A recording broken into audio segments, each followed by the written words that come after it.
뉴욕 증시가 혼조세로 마무리가 됐습니다. 긴축 우려감이 지속되고 있다. 오히려 더 커지고 있다. 뭐 이런 얘기가 나오고 있습니다. 금리 인상에 대한 부분이 이번에 0.25%포인트를 인상하게 될 것이다. 이런 얘기를 하고 있는 모습이죠. 아무래도 이제 실업과 같은 그런 고용 지표들이 그다지 나쁘지 않게 나왔기 때문에 현재로서는 긴축을 더 할 수도 있다. 이렇게 얘기가 나오는 것 같습니다. 자, 하지만 CPI가 발표가 되고 나면 좀 상황은 달라질 수 있겠죠. 이번에 CPI가 5%대 초반까지 떨어질 것이라는 기대감이 있기 때문에 조금 더 상황을 예의주시하고 있는 것이 아닌가 생각되는데, 미국 증시 상황들 어떤 식으로 진행되고 있는지 알아보도록 하겠고요.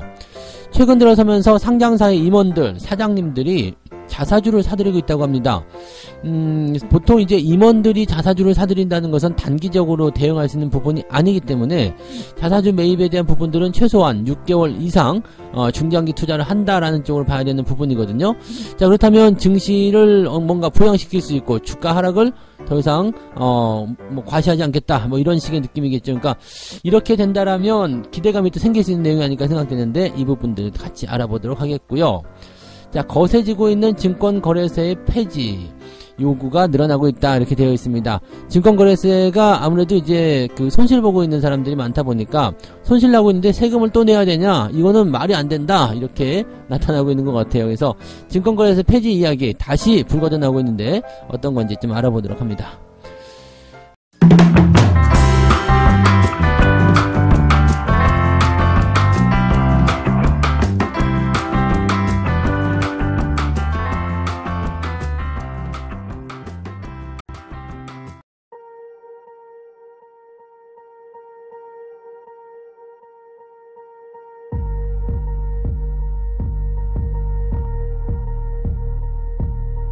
네, 반갑습니다. 자, 오늘은 4월 11일 화요일입니다. 네, 미국 증시에서 이제 뭐 마이크론 같은 기업들은 주가가 상승을 했어요. 아무래도 삼성전자의 그런 감산 소식이 이제 뭐 반도체 관련 기업들에게 좋은 소식이 될 것이다 라고 얘기해드렸는데, 그 부분이 그냥 적용이 된 것 같고요. 대신에 이제 시장 전체적으로는 그렇게 썩 좋지 않은 모습이었어요. 특히 마이크론 같은 이런 반도체 관련 기업들이 상승을 했음에도 불구하고 테슬라가 장중에 좀 많이 내렸었죠. 다시 올라오는 모습이 있었습니다만, 기술주들이 조금씩 하락을 하게 되면서 나스닥 같은 경우가 네, 제법 큰 폭으로 하락을 했다가 보합으로 마무리가 됐습니다. 마이너스 0.03%, 즉 출렁거림이 일어나고 있다는 얘기죠. 출렁거림. 근데 이 출렁거림이 혹시 한국의 이런 그 서학개미들이 빠져나가서 생기는 거 아니냐, 이렇게 생각이 잠깐 들기도 했어요.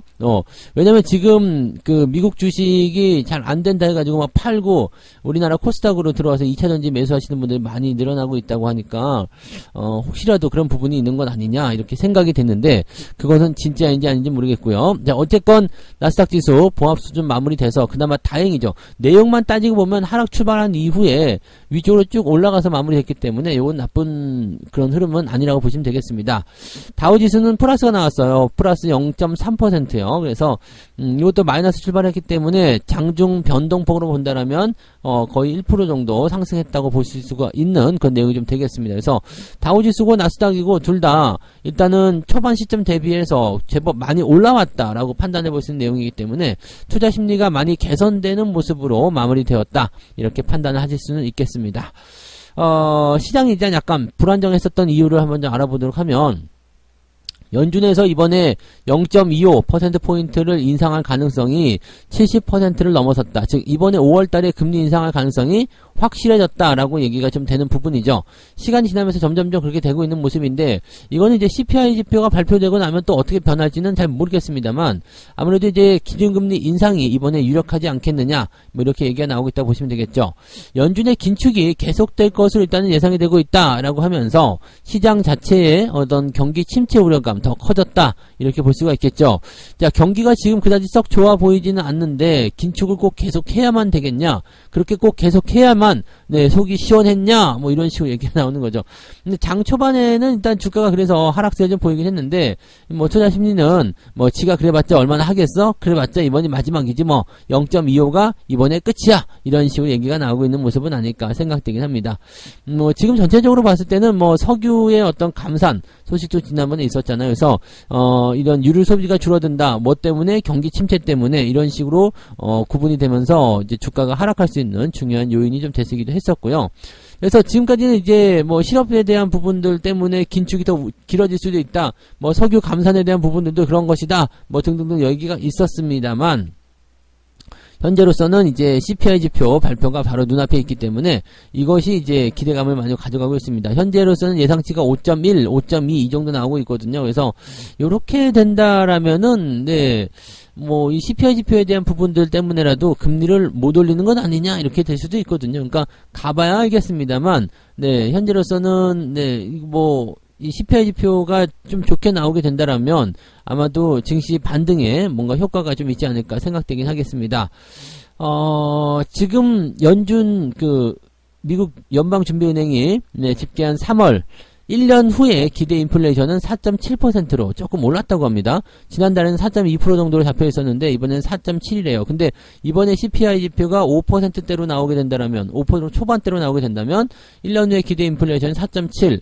근데 지금 제가 보기에는 이 4.7보다는 더 내려갈 것 같거든요. 이게 올 여름까지 해서 계속적으로 이제 높았던 시점이기 때문에 아마도 기저효과를 생각해 본다라면 점점점 내려가서 4%대, 잘하면 3%대까지도 볼 수 있는 것 같긴 한데 물론 그 이후에 다시 올라올 수 있다라는 얘기가 된다는 얘기거든요. 그러니까 최근에 이제 주가가 좀 이제 움직이는 모습들이 그런 것들이 많이 반영을 하고 있는 모습인데 이 지금 석유 감산 계획에 따른 부분 때문에 뭐 에너지 관련한 그런 뭐 기름값 이런 것들이 또 다시 상승하게 된다라면 인플레이션 우려감이 또 다시 나타날 수 있어요. 그래서 내려갔다가 다시 올라오는 쪽으로 해석하고 있는 건 아니겠는가라고 연준의 어떤 의도를 짐작해 볼 수 있겠고요.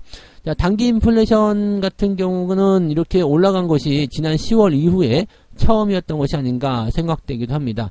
뭐 지금 뭐 3년 후, 5년 후 이런 것들은 뭐 많이 떨어져 있다고 보시면 되겠습니다만 지금 현재 당장 내년에 있을 기대 인플레이션, 내년까지의 인플레이션은 4%대 후반부를 지금 예상하고 있다. 물론 이대로 되지는 않겠습니다만 훨씬 더 떨어질 거라 생각해요. 근데 충분히 지금 이런 변동성을 고려했을 때 불가능한 얘기도 아니다라고 생각은 해볼 수가 있겠습니다. 자, 어쨌든 지금 시장에서의 어떤 불안감은 이 긴축 우려감입니다. 그래서 5월달에 0.25를 인상하느냐 안 하느냐 뭐 이거 근데 별로 중요하지 않아요. 인상을 하든 말든 간에 어쨌든 이번이 끝이야라고 생각하시면 되게 간단할 것 같은데 요거를 또 뭐 그냥 뭐 이야기거리로 좀 만들어낸 것이 아닌가 생각을 해봅니다.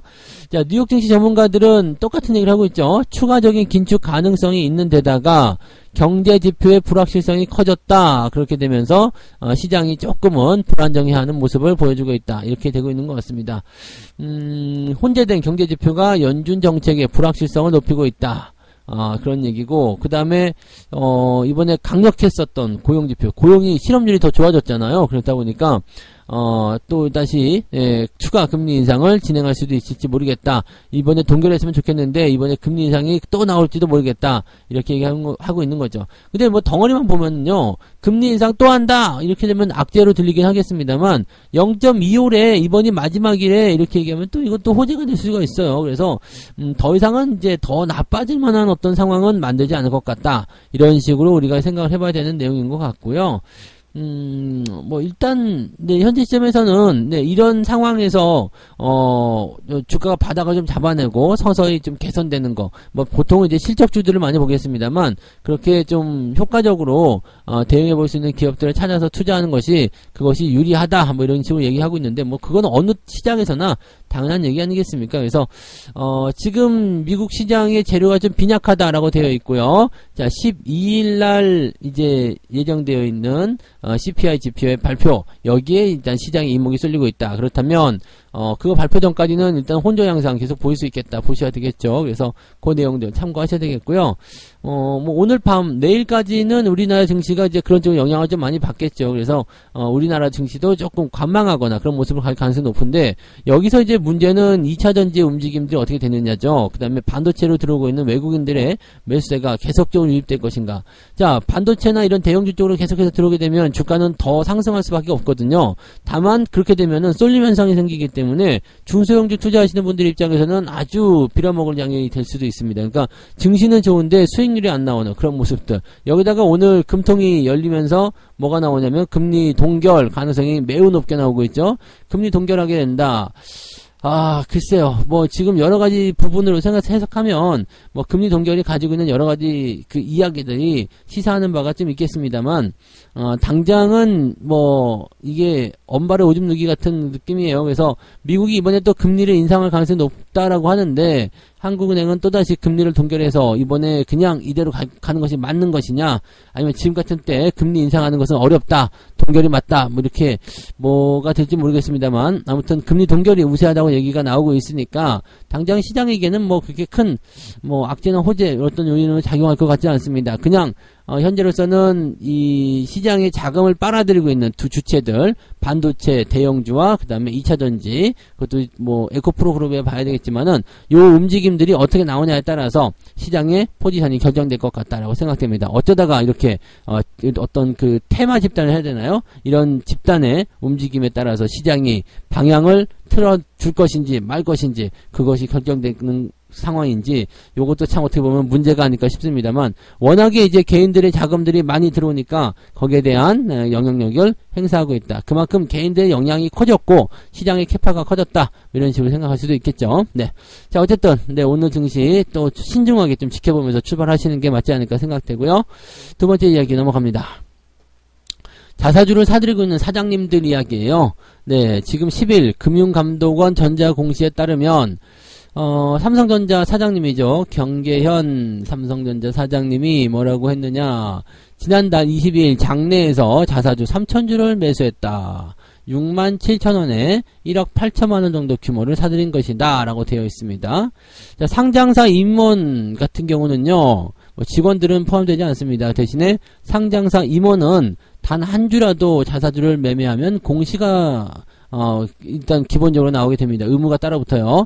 그래서 지금 그 자사주를 오늘 매입을 해가지고, 이게 4월달이잖아요. 4월달에 매입을 해가지고 만약에 7, 8, 9, 즉 6개월 안에 자사주를 처분했을 때 만약에 수익이 나왔다 그러면은 이 차익금을 전부 다 반환을 하게 되어 있습니다. 그래서 공시도 해야 되고 신고도 해야 되고 그 다음에 반납도 해야 되죠. 그러니까 지금 사장님이 사들인 이 삼성전자 주식은 최소 6개월 정도는 못 판다는 이야기 돼요. 수익이 나더라도. 왜냐면 수익 나더라도 뭐 물론 이제 이 주가 방어를 위한 움직임으로 해서 투자가 되었다라고 한다라면 뭐 그냥 그럴 수도 있겠죠. 그렇지만 그런 것이 아니라면 좀 여기에 대한 부분들은 이제 팔아먹기 좀 애매하겠죠. 네, 그래서 뭐 수익이 아무리 나와도 이제 뭐 이 반납을 해야 되니까. 그래서 대체적으로 이제 임원들이 이 매수하는 자사주는요, 주가 방어용으로 많이 쓰이죠. 주가 방어용. 뭐 수익과 상관없이 지수가 더 빠지지 않도록 해주겠어. 사장인 나도 이 현재 이 주식을 사는 거야.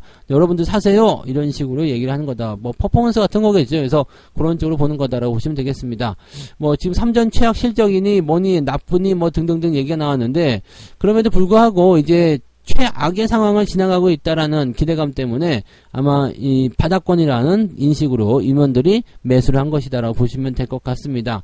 뭐 지금 최근에는 목표 주가 상향 보고서도 계속 나오고 있고요. 뭐 9만원대 간다 뭐 그런 얘기도 있기 때문에 점차적으로 좋아지게 된다라면 이렇게 임원들의 매수를 통해서 주가 바닥을 한 번 더 확인시켜 주는 것이 추가 상승을 이제 끌어낼 수 있는 중요한 포인트가 아닐까 생각하기도 하겠습니다. 그래서 뭐 그렇다 정도로만 보시면 되겠고요. 임원들이 일단은 매집을 해주는 것은 괜찮죠. 네, 나쁜 소식은 아닙니다. 다만 이제 주가가 많이 오르고 나서 이제 임원들이 팔아먹는 것들이 있을 수 있기 때문에 주가가 많이 오른 종목들은 이제 최대주주나 임직원들이 팔아먹을 자리를 고심하게 된다라는 것만 기억하시기 바랍니다.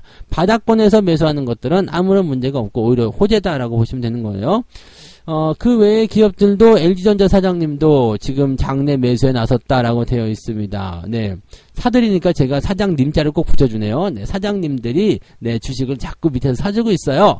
네. 팔아먹을 때는 이놈들이라고 막 그렇게 얘기하는데, 사장놈들이라고 얘기하는데, 네. 지금은 사장님들이네요. 네. 주식을 이제 밑에다가 대놓고 해서 이제 싸게, 물론 그 사람들도 싸게 사는 그런 맛이 있겠죠. 근데, 주가의 어떤 주가를 방어한다는 입장에서 본다라면은 임원들의 이런 매수는 상당히 좋은 소식이라고 볼 수가 있겠습니다. 그리고 뭐 LG전자 같은 경우는 요즘에 이제 사상 최대 영업이익 나오기도 하고 계속 성장할 것이라는 얘기가 있기 때문에 기대감도 높아서 오히려 투자할 맛이 낫지 않을까 생각되기도 합니다. 자, SK스퀘어 대표님 역시도 네, 자사주를 사들였고요. 그 다음에 현대글로비스 대표님도 네, 자사주를 사들였고, 그 외에도 자사주 매입을 한 이런 임원들의 이야기들은 계속 전해질 거라고 생각합니다. 그래서 상장사의 이런 임원들이 계속해서 이제 자사주를 매집해주고 있는 모습은 자기 주식의 방어도 있겠습니다만 일단은 시장이 바닥에 진입을 한 것 같다. 네, 주가가 저점에 진입한 것 같다. 이런 식의 느낌들을 좀 가지고 있는 것 같아요. 보통은 이제 요즘에 삼성전자 다니는 사람들 같은 경우는 삼성전자 투자하지 마! 망할 것 같아!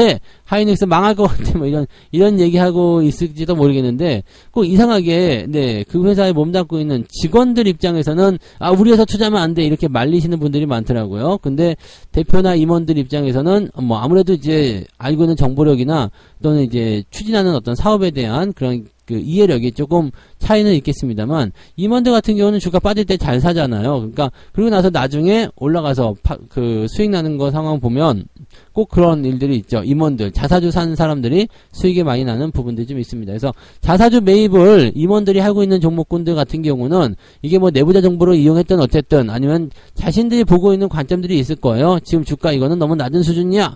라고 한다면 매수가 들어가는 부분들이 있으니까 이런 것들도 한번 잘 활용해 보시면 도움이 되실 것 같아 보여요. 네. 자, 세 번째 이야기, 증권거래세 폐지.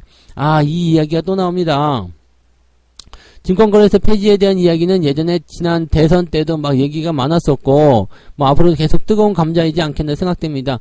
지금 점점점 줄어들고는 있습니다만, 아직까지도 높은 수준에 있기 때문에, 이것을 뭐라고 하기가, 네, 좀 애매하죠. 사실, 이 양도소득세에 대한 부분들은 현재로서는 큰 문제 없이 진행되고 있지만 요게 만약에 진행이 된다라면 증권거래세는 안 내는 게 맞지 않느냐 이렇게 얘기가 나오고 있기도 합니다. 그래서 더 줄이거나 더 없애버려라, 아예 없애버려라, 이거 뭐 달라고 내냐 이렇게 있는 것도 같아요. 이게 약간 손해를 보고 있다는 그런 느낌들이 많으신 것 같아요. 이거는 사실 이제 주식을 손해보고 있기 때문에 이런 얘기가 나오고 있는 거죠. 주가를 저 위에 3,500포인트 5,000포인트까지 올려놓으면 이런 말 쏙 들어갑니다. 네, 왜냐면 수익 보는 사람들이 압도적으로 많아요. 그래, 수익 봤으니까 세금도 정당하게 내야지 라고 생각하는 상식적인 사람들이 많거든요. 근데 이게 손실이 나고 있는 상태에서 지금 팔아도 세금을 걷어가고, 그러니까 손해본 상태에서 세금을 더 걷어가 버리니까 이게 문제가 되는 거잖아요. 그래서 이게 말이 되냐, 이건 사실 말이 안 맞는다, 이런 식으로 얘기가 되는 거죠. 그러니까 이거 다 투자 심리와 연결된 부분이라서 아무래도 개인 투자자들이 많이 지금 이제 생성되고 지금 현재 주식을 하는 인구가 늘어나다 보니까 정부 입장에서도 무시하기가 어렵겠죠. 그래서 국민들의 이런 투자자의 의견을 한 번 정도는 경청해서 들어보는 그런 부분들이 좀 있는 것 같아서 계속 이제 약간 포퓰리즘 같은 경우죠. 이제 당신들이 원하는 거 그대로 해줄게요 라고 얘기하는 그런 정당들이 늘어나고 있기도 하고요. 이거를 공약으로 이렇게 선거의 어떤 내용들을 이렇게 얘기하면 안 돼요. 왜냐면 법에 대한 부분이고 이거 투자 심리에 대한 부분들을 이게 꼬집어가지고 이걸 또 표를 얻기 위해서 이렇게 하는 건 좀 좋지 않다고 생각합니다만, 어쨌건 네, 증권거래세에 대한 부분들이 이제 또 다시 네, 이제 하면 안 된다 이렇게 얘기가 나오고 있습니다. 소득이 있는 곳에 세금이 있다. 자, 소득이 있으니까 세금을 내는 건데 소득이 없으면 세금을 안 내야 되겠죠. 일단 이중과세 우려감 있잖아요. 그래서 지금 현재 와서는 이제 만약에 여기 예를 들어놨네요. 개인 투자자가 주식에서 3천만원 손실 보고 펀드에서 2천만원 이익을 냈다 그러면 전체적으로 1,000만원 밖에 안 잃었기 때문에 1,000만원을 잃었다라는 것에 대해서 이제 감안하게 되면 세금을 안 내야 되는 게 맞죠. 하지만 지금은 네, 3,000만원 손실 난 거 세금 내야 되고요. 2천만원 수익 난 거 세금 내야 되는 이런 식이 된다는 얘기죠. 그러니까 불합리하다 이렇게 얘기가 되는 부분이죠. 네. 지금 세계적인 추세를 본다라면 미국, 독일, 스웨덴 이런 서구 선진국들은 증권거래세를 폐지해 놓은 상태고, 일본도 양도소득세 이중과세 문제를 해결하기 위해서 증권거래세를 없앴다 되어 있죠. 그 다음에 세금률에 대한 부분도 지금 0.2% 정도까지 내려와서 많이 낮아졌다고 얘기하지만 여전히 대만, 중국, 홍콩, 태국보다는 높은 상태다라고 되어 있습니다. 거래세가 네, 있는 것도 좀 웃긴 얘기인데 또 그 수준조차도 높다 이렇게 되어 있는 거죠. 그러니까 이게 열받아. 더 이상 안 되겠어. 세금 내는 거야 어쩔 수 없다 치더라도요. 손해보고 있는 데까지 세금을 내라 그러고 그 다음에 다른 데보다도 더 많이 하고 우리나라가 왜 이렇게 되어 있냐 이렇게 되어 있는 내용들인데 이렇게 하는 이유는 가장 큰 이유가 세금이잖아요. 세금. 요즘에 세금 부족하다고 아주 난리가 아니잖아요. 네. 아무래도 이제 코로나 이후의 어떤 상황이기 때문에 복지적인 부분에서 금액이 많이 들어간 것도 좀 있었을 테고요.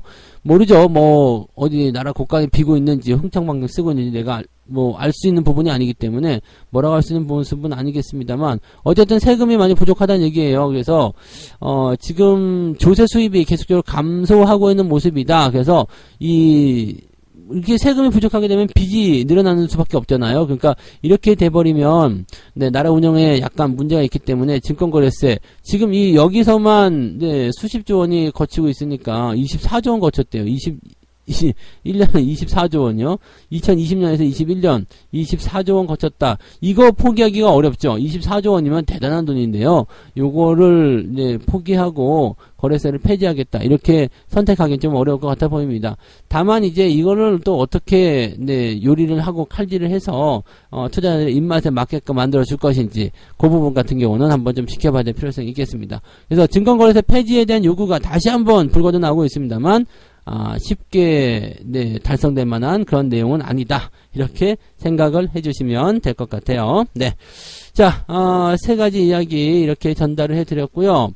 긴축 우려감이 있다는 부분들인데 이게 긴축 우려감은 그냥 금리 인상에 대한 부담감 이 정도만 생각하시는 게 맞습니다. 그래서 금리 인상은 되든 안 되든 사실 중요하지 않아요. 왜냐면 그때도 말씀드렸지만 금리 인상은 어차피 막바지 들어가는 모습이고 막바지에 들어갔다면 겁낼 필요도 없습니다. 그리고 막바지라는 것은 또 지금 이후의 상황에서는 지금보다 낫다라는 얘기가 되는 거잖아요. 그러니까 이렇게 된다라면은 사실 여러분들이 시장 긴축에 대해서 걱정할 게 없고 오히려 주가가 싸게 나오는 부분들을 가지고 네, 우리가 매수를 포인트를 가져갈 만한 그런 내용이 있을 수 있다라고 보시면 되는 거죠. 네. 자, 그 다음에 자사주를 사들이고 있는 사장님들, 이 사람들은 단기적으로 보는 게 아닙니다. 중장기적으로. 이것은 단기적으로 보는 투자가 아니요. 그러면서 들어오는 거죠.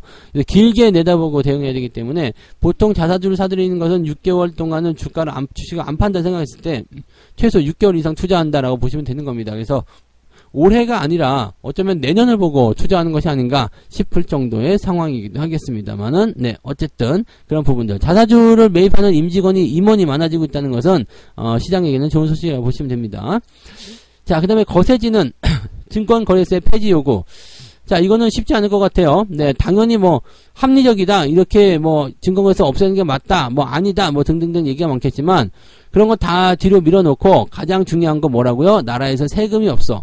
나라에 세금이 없기 때문에 세금을 이렇게 많이 가져다주는 증권거래세를 포기하기가 쉽지가 않습니다. 이거를 또 포기하게 되면 이 막대한 세금을 또 어디에서 가져올 것이냐 이런 얘기인 거죠. 그러니까 참 조삼모사 같은 얘기지만 이쪽에서 세금 안 낸다고 해서 저쪽에서 세금을 더 뜯어가면 답이 없습니다. 그래서 그런 부분들이 있고요.